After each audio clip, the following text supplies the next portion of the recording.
Date 2, I gave my boyfriend an engagement ultimatum and I think I might be regretting it. March 2018, I couldn't go through with the ultimatum. I was planning to move out, actually found a new apartment, and wrote the check for the deposit. But when push came to shove, I couldn't picture my life without my boyfriend. I decided that I loved him too much to leave him over the arbitrary deadline that I had created. I also believed that he meant what he said about getting engaged in December. I felt I was being silly for leaving him after 5 years because I wouldn't wait another few months.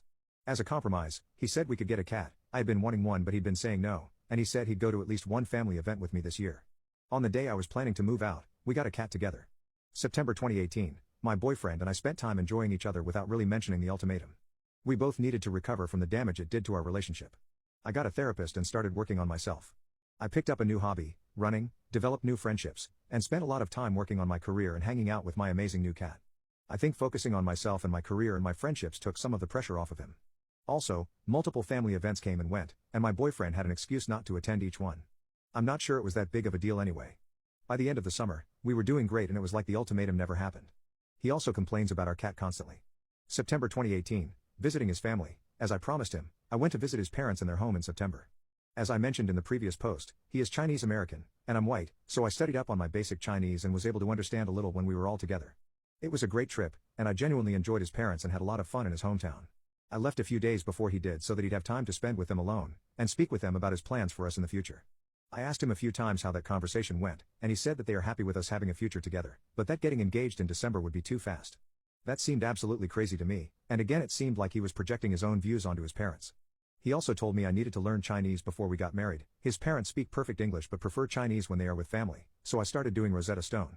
December 2018, around November, I started getting antsy that my boyfriend was going to change his mind again. He was starting to show his pattern of making excuses. For instance, one day he casually mentioned that he couldn't propose by December because he needed to save money. We share finances and money is not an issue for either of us. Another time, he freaked out that I have student loans, most people in my profession do, and I have a very secure job, good pay, and automatic loan payments, and demanded that he see a spreadsheet of my finances before he could consider having a future together. Luckily I already have this spreadsheet, which I showed him, and he calmed down. In the meantime, my friends and family were starting to ask questions about the future wedding. Although they had the best intentions, it was stressing me out because I was worried that after all this, there would be no wedding. I worked with my therapist on letting go of this stress, redirecting my family away from relationship questions.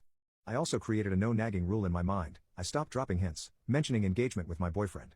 We spent Christmas together for the first time this year, and I really thought he would propose then. But he didn't, and I didn't bring it up or pout about it. He visited his family for New Year's and I was left in our city working, so it definitely didn't happen then.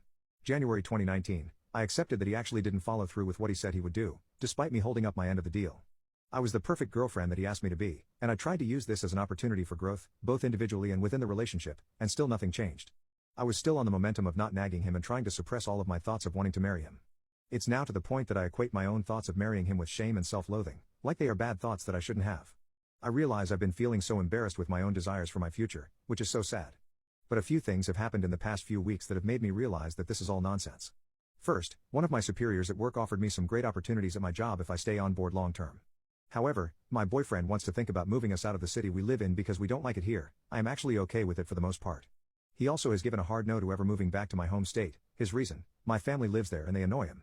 I started thinking, wow, this person is putting a lot of limits on my life for someone who still can't commit to me for the long term. Then, this weekend I went back to my home state for my best friend's baby shower. Also, I want to have kids. That's the main reason I am in any hurry to get married. Biological clock is ticking. So yesterday, I was hanging out with my friend and her husband, helping them set up their nursery, and I had this aha moment where I realized that it's okay for me to want to get married and have kids. There's no shame in having my own wants. And at this point, not only have my wants and desires been shut down by my boyfriend. No marriage, we can't stay in the city where I have job opportunities, we also can't live in my home state where my entire family is, but I've internalized this sense of shame about expressing or feeling anything that conflicts with his desires. So I'm starting to form a plan to move on, because this dude is taking more from my life than he's adding to it.